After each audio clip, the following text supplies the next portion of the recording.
about 15 years ago, I was supporting Purdue's Aero programs and AvTech programs with their radio controlled equipment, the different AIAA and IEEE teams and the different engineering teams.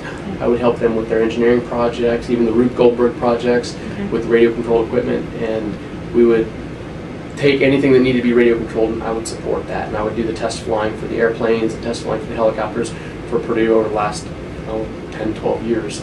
And that progressed into supporting more of the engineering departments and coming up with more and more ideas to advance autopilots on radio controlled airplanes and helicopters and get into more stabilized platforms and more autopilot systems.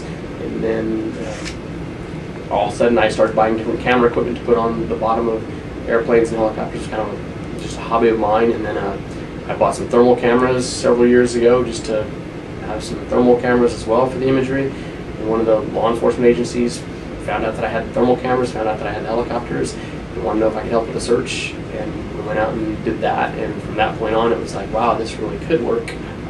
But no, we've never had any grants, we've never had any loans, we didn't start with money. It just kind of built, well, we had $1,000 here, we put that to something that built up to a couple thousand here, and it's been 15 years of spending lots of money and always just barely staying in the black and often in the red, and trying to balance. The biggest one is balancing cash flow and trying to figure out how in the world to balance cash flow when you don't have any. And you don't have a large pot to draw money from.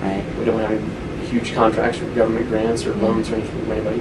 When I first got started in business, nobody would look at me and everybody's like, well, you don't have any business experience, you don't have any background, you don't have any financial security, so no, we won't give you any money. So I said, well, so I went to a few friends and said, well, this is my idea, this is what I'd like to do. And so my first business with a hobby store raised about $20,000 and bought a little bit of inventory and rented a building and started selling radio controlled trucks and airplanes and helicopters. And that grew into about $150,000 in inventory, and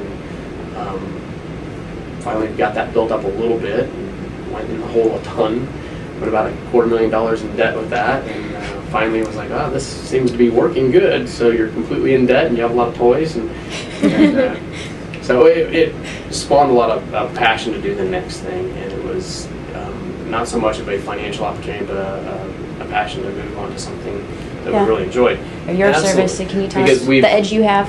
We have opened a market up that did not exist before.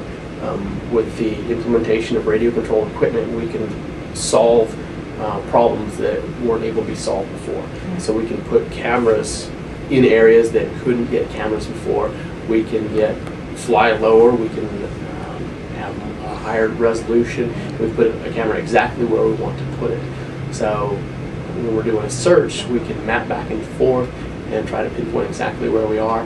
When we're looking at the industrial mapping, we can park that camera exactly at 60 feet or 70 feet or 80 feet. And for this new Champion Sports Center that's coming into Purdue, today we shot, they want to know what can they see exactly at this floor, with this floor, and at this floor. What do they see? And you can't do that with any other method other than what we're using. So we shot at those exact heights and then took the camera up to about 250 feet and shot nice pictures at 250 feet and then drop right down and shoot more pictures at 50 feet. So there's no other method to do that. So we're bringing a product to the market that did not exist before without implementing radio control equipment. So we're trying to develop methods and develop industries based off of radio controlled platforms, and that alone has advanced us into higher industrial markets such as the telecommunications industry. Oh, absolutely. So it's the key thing. I don't have we have a very successful business. I have employees that make really decent income. And I don't have a strong educational background myself, but it's the passion that's led us to learn more and more about what we need to and keep growing with the business. And if I don't have a skill set, then I'm going to try to at least hire somebody that does. And one of the biggest things is, with my previous business, is I always hired employees who could probably do the job. They were going to be cheap and I could afford them. And that was a huge mistake.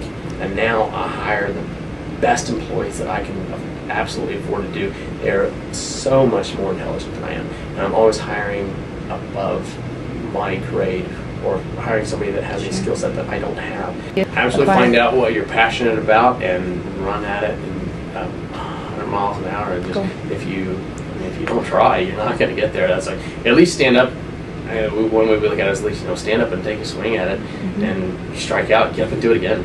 Yeah. And I've been in business many years, and I've had years that flat out failed, lost lots of money. And we could easily say, you know what, I'd rather go back and work in somebody's office, or go to an insurance company, or get into real estate, or get into some factory or something like that. And that's an easy way out.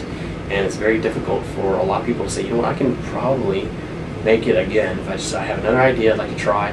Most people just don't want to try. And it's like, well, somebody else is going to take your idea and run with it.